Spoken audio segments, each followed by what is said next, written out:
Hoje é a última mensagem da série O DNA da Tentação. Eu quero convidar os irmãos para abrir suas Bíblias em 1 João, no capítulo 2, e nós vamos ler o verso 15 e o 16. Este foi o texto e é o texto que tem norteado essa nossa série de mensagens. 1 João, capítulo 2, verso 15 e 16. A letra está um pouco pequena, mas é a versão NVI, tá bom? Então, se você estiver com a sua NVI, é para você acompanhar, senão é só tentar olhar aqui na nossa projeção. Diz assim a palavra de Deus: não ameis o mundo, nem as coisas que há no mundo. Se alguém amar o mundo, o amor do Pai não está nele, porque tudo o que há no mundo, a concupiscência da carne, a concupiscência dos olhos e a soberba da vida, não procede do Pai, mas procede do mundo. Ora, o mundo passa bem como a sua concupiscência. Aquele, porém, que faz a vontade de Deus permanece eternamente. Hoje nós falaremos sobre este terceiro e último elemento do DNA da tentação, a soberba da vida. Enquanto os dois primeiros elementos do DNA da tentação se referem ao forte desejo por aquilo que nós não temos, o último elemento está relacionado àquilo que nós temos. A concupiscência da carne, só para puxarmos aqui em nossa memória, é aquele nosso forte desejo por ter aquilo que a nossa carne grita de maneira pecaminosa e errada. Isto é concupiscência da carne. É algo que nós não temos em nós e desejamos fora de nós. Concupiscência dos olhos é aquilo que nós não temos, mas que os nossos olhos contemplam e brilham e passam a desejar. Independente de quanto isso vai nos custar, independente se nós teremos de nos explorar, a gente deseja. A gente não calcula os danos, se vai ter danos físicos, relacionais e espirituais. Na concupiscência dos olhos, nós simplesmente desejamos aquilo que o nosso coração contemplou e disse: eu quero. Hoje a gente vai para a soberba da vida. Vamos seguir a mesma linha lógica. Primeiro vamos identificar o que significa de fato soberba da vida. Depois nós vamos ver como essa soberba da vida, como este elemento do DNA da tentação se manifestou nas duas principais tentações. Quem se lembra quais são as principais tentações? A primeira, Adão e Eva, e a segunda, Jesus. Nós vamos olhar para essas duas principais tentações, ver como a soberba da vida se manifestou nessas duas principais tentações, e depois olharemos para a nossa vida, olharemos para o nosso dia a dia e ver como o inimigo tem nos tentado, como ele tem usado de suas artimanhas para nos fazer pecar neste elemento, a soberba da vida. E depois disso, olharemos para a reação de Jesus a essa tentação e aprenderemos com ele a como resistir a essa tentação da soberba da vida, a como fazer frente a isto sem cair em tentação. Este é o objetivo da mensagem de hoje. Falaremos então sobre soberba da vida. Vamos entender primeiro o que significa soberba da vida. A palavra soberba, a palavra no grego é alazoneia, que significa arrogância, ostentação, orgulho, fazer falsa aparência. Isso é soberba. É a pessoa que vende uma imagem que não possui. É a pessoa arrogante, é a pessoa que ostenta. No grego, era usada a palavra alazon. O alazon, o cara soberbo, o cara orgulhoso, era aquele que tentava impressionar a todos. Era essa palavra usada para descrever o charlatão, o impostor. Era o homem que procurava impressionar a todos contando grandes vantagens, contando história, contando alguns fatos para mostrar que ele era o cara, que ele era a pessoa. João junta essa palavra soberba com a palavra da vida. A palavra vida, que não é zoe, em vida em essência, mas é a palavra bio, de onde vem a nossa palavra biologia, bioética. Essa vida física, essa vida material, essa vida concreta. Juntando as duas palavras, a ideia que se pode ter sobre o que é soberba da vida é o nosso desejo, o nosso pensamento de juntar os nossos recursos aqui da terra, sejam eles materiais, intelectuais, herdados por pertencermos a uma família, a uma instituição, juntarmos tudo isso para fazer valer o nosso nome e dizer que nós somos alguém, que nós somos quase Deus, que nós temos ali uma certa importância, um certo valor acima da média. Os poetas e os filósofos medievais, eles usavam algumas imagens para que ficasse mais claro os conceitos que eles queriam transmitir.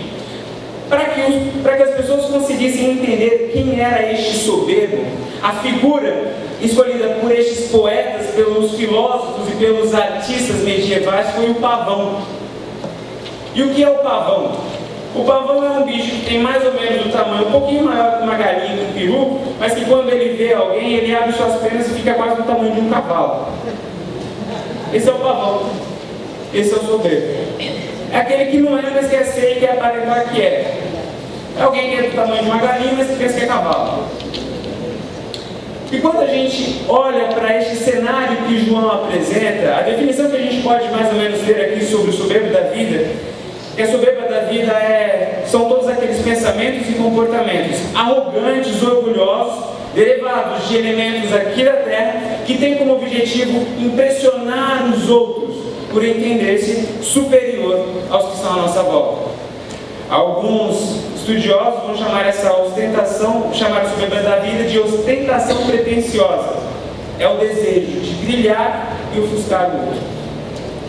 Veja, enquanto os dois primeiros elementos do DNA da tentação estão relacionados àquilo que nós não temos, este último elemento está relacionado àquilo que temos. São as nossas penas que temos, são os nossos títulos que temos, são as forças que temos.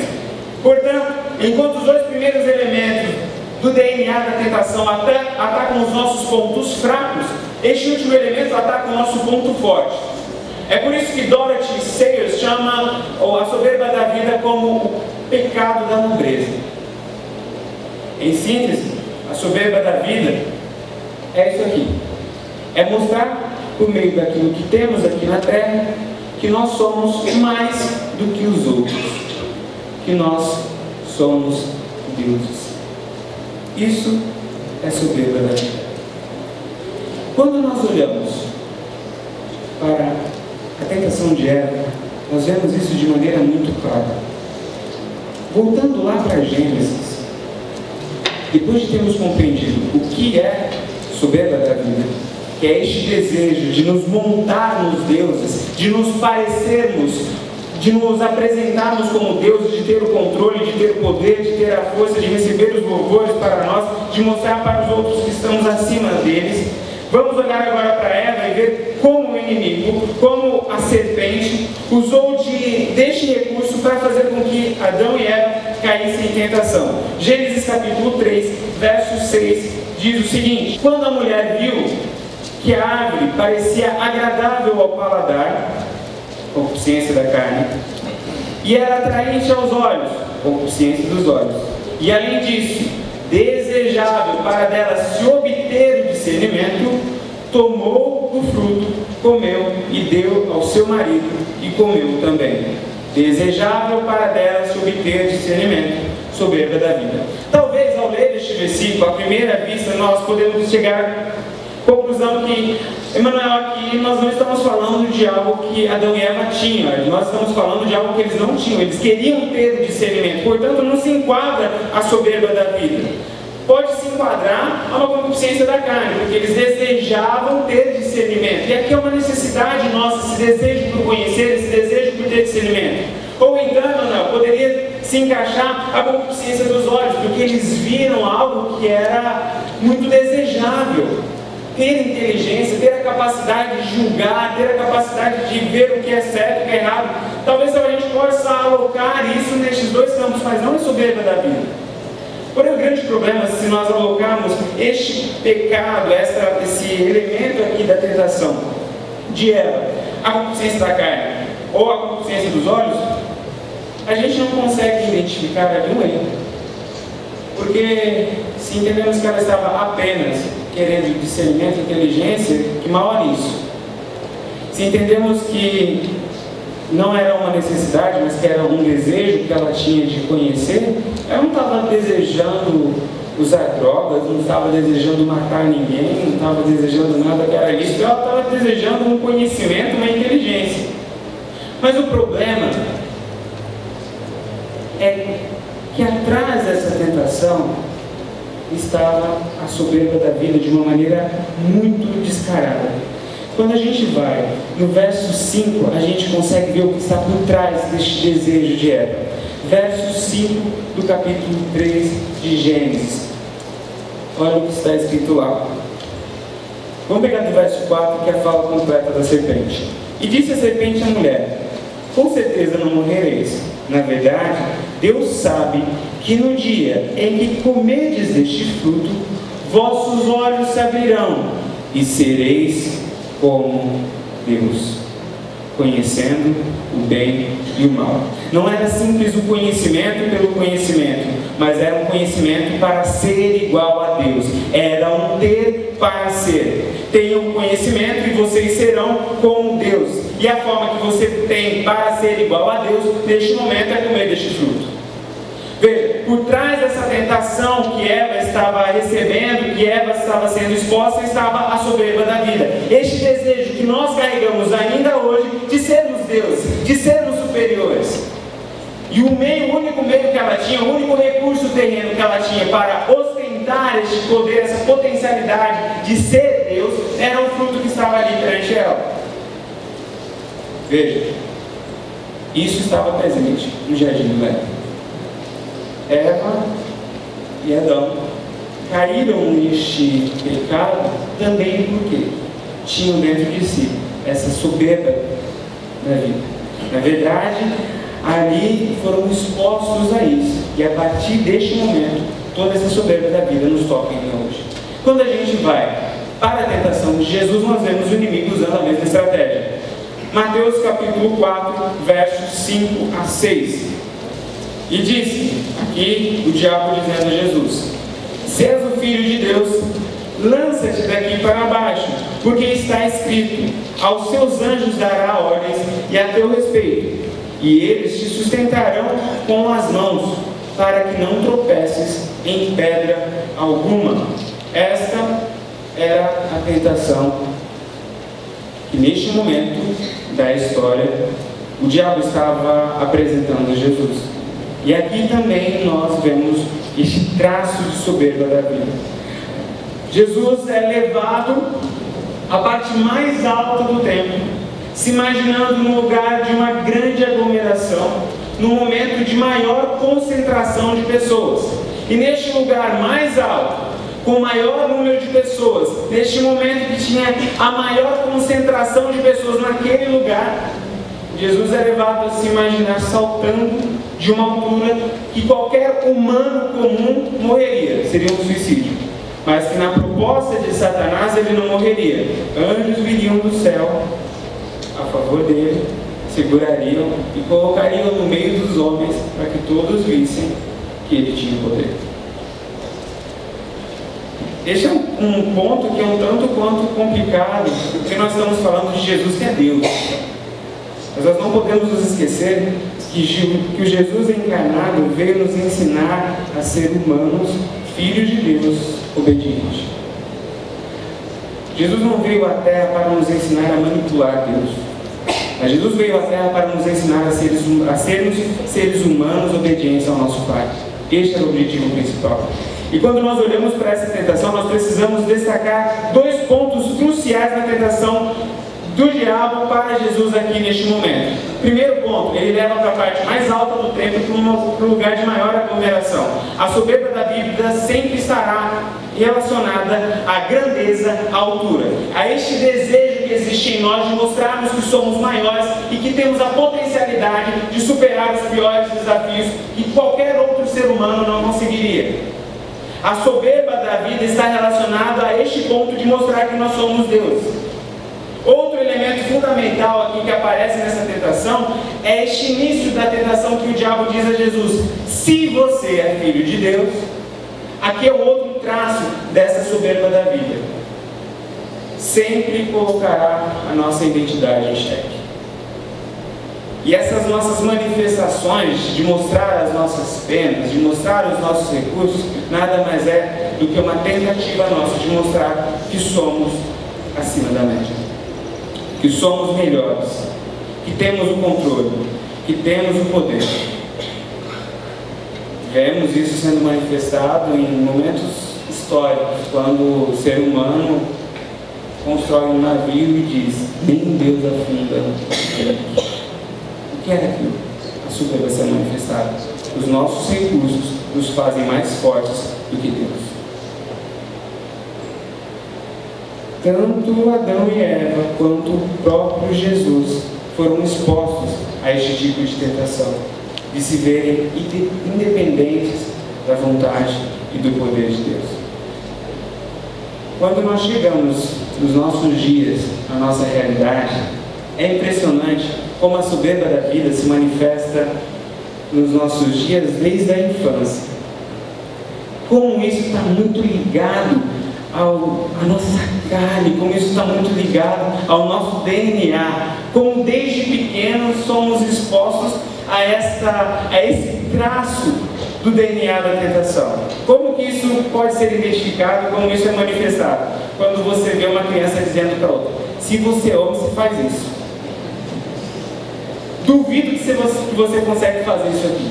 E aí, o que está acontecendo? Vamos fazer uma análise dessa fala do: se você é homem, faz isso. Duvido que você faz isso. Bom, é a tentativa de ostentar para o amiguinho que ele é melhor do que o amiguinho imagina. Quando alguém cede, quando uma criança cede a essa tentação de falar: não, eu sou homem sim, não, eu sou melhor do que você imagina assim, na verdade está cedendo a essa tentação da soberba da vida para manifestar que ele é melhor do que o outro imagina ser. Em algumas vezes dá certo, mas em outras dá muito errado. Eu me lembro que quando eu tinha os meus de 11 para 12 anos, nós estávamos de mudança. Minha mãe estava guardando as coisas e ela pediu para que eu guardasse a talha. Todo mundo sabe o que é talha aqui? Então, no anterior era aquele filtro de barro, né? E estava cheio de água. Minha mãe virou para mim e falou assim: Manuel, esvazia a talha para mim, por favor. E aí eu falei: bom, tá bom, vou esvaziar. E o meu irmão, que é 5 anos mais novo que eu, então ele tinha seus 7, 6 anos, né? Ele estava do meu lado e falou assim: Mateus, eu duvido que você bebe mais água que eu. E aí ele falou assim: então você vai ver que eu bebo mais água que você. Você pega uma criança de 7 anos e uma de 12, você tem uma diferença física grande. É um espaço, um momento da vida que dá uma diferença muito grande. Então era maior do que o meu irmão. E aí eu peguei e comecei o desafio. Bebi o primeiro copo. Ele foi, bebeu o primeiro copo dele. Bebi o segundo copo, ele foi e bebeu o segundo copo dele. Bebi o terceiro copo de água. Aí ele foi, bebeu a metade do copo, parou, deu uma olhadinha para cima, respirou. Eu falei: Matheus, não pode parar, é direto. Aí ele foi e virou. Aí eu fui pro meu quarto copo. Aí eu peguei e virei o quarto copo. Aí eu falei: Matheus, é o seguinte, você tem que virar de uma vez, não pode parar, senão não vale. Aí ele tomou o fôlego e do jeito que ele virou o copo, ele voltou e lavou tudo as mudanças assim na minha mão. Aí eu olhei para ele e falei: perdeu. O que aconteceu ali? Minha mãe, na hora que veio aquilo, já gritou, já saiu puxando a minha orelha. O que aconteceu naquele momento com meu irmão e comigo? Eu fiz o papel do diabo. O meu irmão cedeu à tentação de ser soberbo e mostrar para mim que ele era melhor do que eu, que ele conseguia beber mais água do que eu. Guardadas as devidas proporções, quando nós vamos para a fase adulta, a mesma realidade acontece trazendo desastres ainda maiores. Porque nessa tentativa de mostrar que somos, nessa tentativa de mostrar que somos fortes, nessa tentativa de mostrarmos que nós temos potência em nós destruímos toda a nossa vida e destruímos as nossas relações. Por conta disso, teóricos vão chamar a soberba da vida como o câncer espiritual. Chama-se de câncer porque ele destrói toda a possibilidade de amor, contentamento e senso comum. Uma pessoa soberba não consegue amar, uma pessoa soberba não consegue ter contentamento, uma pessoa soberba não consegue ter senso comum. Porque a única coisa que ela ama é a si mesma, é o desejo de se mostrar. E o amor é uma realidade que nos exige o curvar. Quando a gente olha para a maior manifestação de amor que a raça humana já ouviu falar, que é a expressão do amor de Jesus Cristo, nós vemos um Deus se tornando um homem e se fazendo servo ao se curvar. E o soberbo não consegue amar. O soberbo não apenas não consegue amar, mas não consegue viver a realidade do contentamento. Porque sempre vai querer ser mais para mostrar para os outros que ele é mais do que o outro. Não consegue se ver como igual a ele. Ele sempre ama melhor do que os outros. É considerado como câncer espiritual, porque a soberba da vida é este forte desejo, esse desejo desenfreado por louvores, atenção e de ter sempre a última palavra, a verdade absoluta. É o desejo que todos olhem para mim, é o desejo que eu seja sempre o centro das atenções e receba todos os louros e todas as glórias, e que sempre a minha vontade seja feita. Talvez você pense, bom, eu não tenho sido tocado por essa tentação, eu não tenho caído nessa tentação. O meu conselho para você é: tenha só um pouco de calma antes de dar essa resposta. Antes de você avaliar como a soberba da vida está presente ou ausente na sua vida, faça as seguintes perguntas para você. Primeiro, veja quão presente essas frases estão na sua vida. Agora ele vai ver quem manda. Ele não sabe com quem está mexendo. Você não sabe com quem está falando. Quando eu tiver, quando eu conquistar, quando eu comprar, eles vão me respeitar. Sabe essas frases? Veja o quão presentes elas estão ou já estiveram na sua vida. Agora eles vão ver quem manda. Eles não sabem com quem estão mexendo. Você não sabe com quem está falando. Quando eu tiver, quando eu conquistar, aí eles vão me respeitar. Não precisa responder para ninguém, mas veja o quanto de sua vida tem sido norteado por essas palavras. Se as suas relações estão sendo norteadas por essas palavras, tenha certeza que este mal te alcançou. Se você tem alimentado essa relação de vingança, de mostrar quem manda, de mostrar quem tem poder, tenha certeza que este mal te tocou. Além dessas frases, se pergunte sobre o quanto te incomoda essas realidades. Não ser o centro, não receber os méritos e ser contrariado. Quanto isso te incomoda? Quanto te incomoda não ser o centro das atenções? O quanto te incomoda fazer alguma coisa e não ser reconhecido por isso? O quanto te incomoda ser contrariado?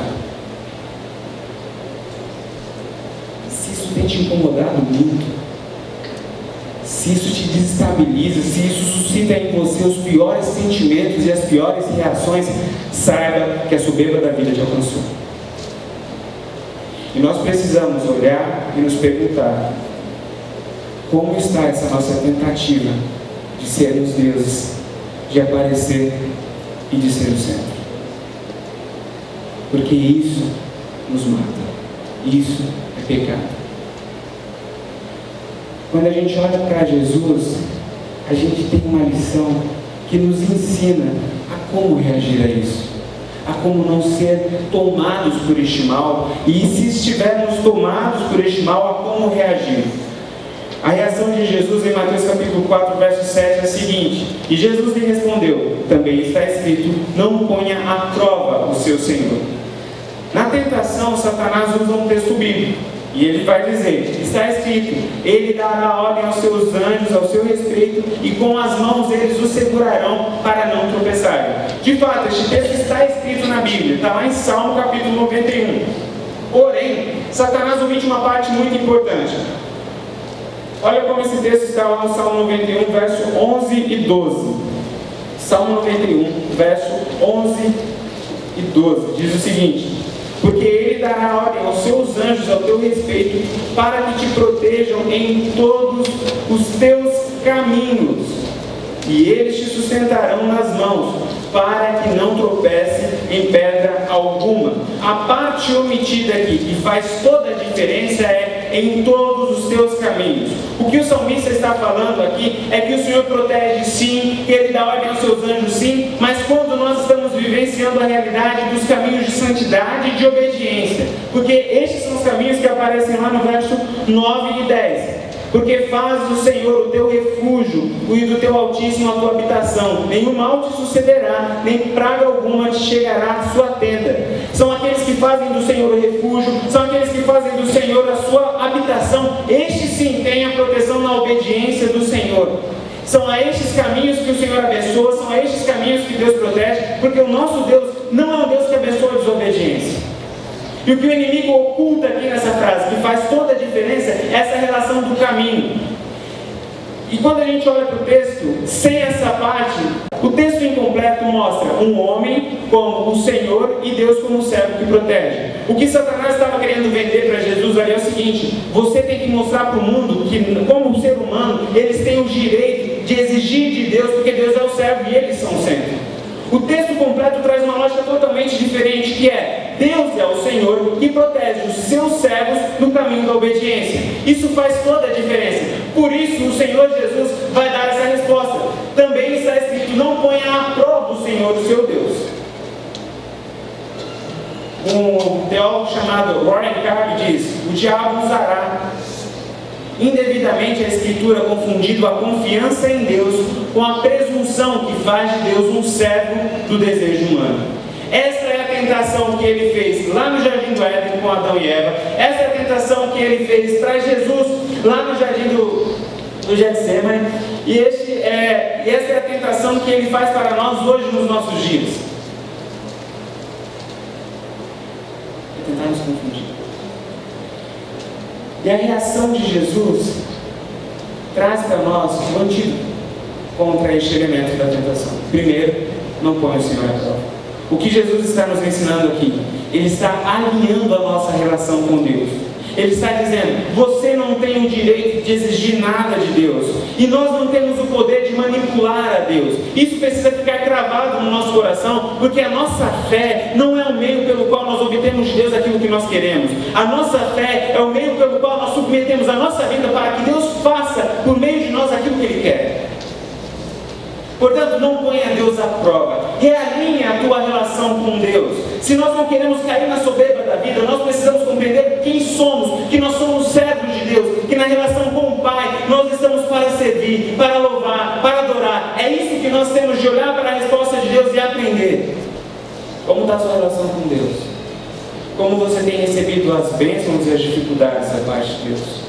Como você tem recebido os campos verdejantes, mas também os vales de sombra da morte na sua vida? Quer comais, quer bebais, quer façais qualquer coisa, façam tudo para a glória de Deus. Este é o ensinamento de Jesus. Para mudar essa lógica de soberba da vida, não coloque Deus à prova. Realinhe sua relação com Ele. Ele não tem de provar nada. Nós não temos nenhum direito pelos nossos poderes e pelas nossas potências humanas. A única coisa que temos sobre nós é a graça de Deus que nos alcançou por meio de Jesus Cristo, Filho de Deus. A segunda parte da resposta de Jesus, quando ele diz seu Deus, ele diz: também está escrito, não ponha à prova o Senhor, o seu Deus. Essa segunda parte, seu Deus, alinha a nossa compreensão sobre quem nós somos. Nós não somos deuses. Que isso fique cravado na nossa mente. E dentro da nossa casa, nós não somos deuses. E dentro do nosso trabalho, nós não somos deuses. E dentro desta igreja, nós não somos deuses. Que toda a honra e toda a glória, todo o louvor é para Ele. Que toda a verdade tem de reinar, que a verdade que tem de reinar é a verdade dele e não a nossa. Que o nosso querer tem de ser submetido ao querer dele. Que a vontade que tem de ser realizada, que tem de ser cumprida, é a vontade dele. Quanto a nós, somos apenas humanos. Isso tem de ficar claro em nossos corações. Isso nos ensina a amar, isso nos permite o senso comum, isso nos permite a relação de próximos. se entender como o servo de Deus, o Filho de Deus, obediente, nos livra da soberba da vida. Meus irmãos, o que nós somos? Nós somos pó. Nós somos pó. E o problema é que muitas vezes a gente, com esse nosso desejo de pegar as coisas da terra para mostrar o nosso valor, nós enchemos a nossa vida de coisas vazias. É um paradoxo cruel demais. Encher com coisas vazias. Nós precisamos compreender quem nós somos. E que na nossa relação com Deus, nós somos servos. E na nossa relação com o próximo, somos semelhantes. Que a dor que toca ao outro também toca a mim. Que as dificuldades que o outro tem, eu também tenho. E que eu não posso usar as bênçãos que o Senhor me deu para causar dores nos outros, para humilhar os outros. Que nós somos tão pecadores quanto aqueles que estão à nossa volta. Que nós não somos deuses, que nós somos humanos. Usando a expressão em outra obra, demasiadamente humanos. Que Deus nos abençoe e que nos livre dessa nossa tentação suicida de sermos Deus.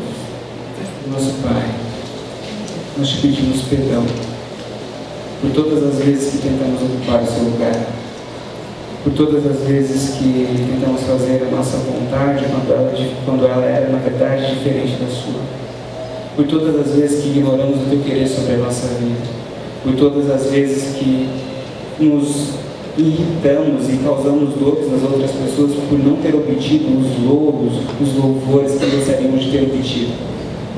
Pai, nós te pedimos para que o Senhor trabalhe o nosso coração, para que possamos compreender quem Tu és e quem nós somos. Nos livre da soberba da vida.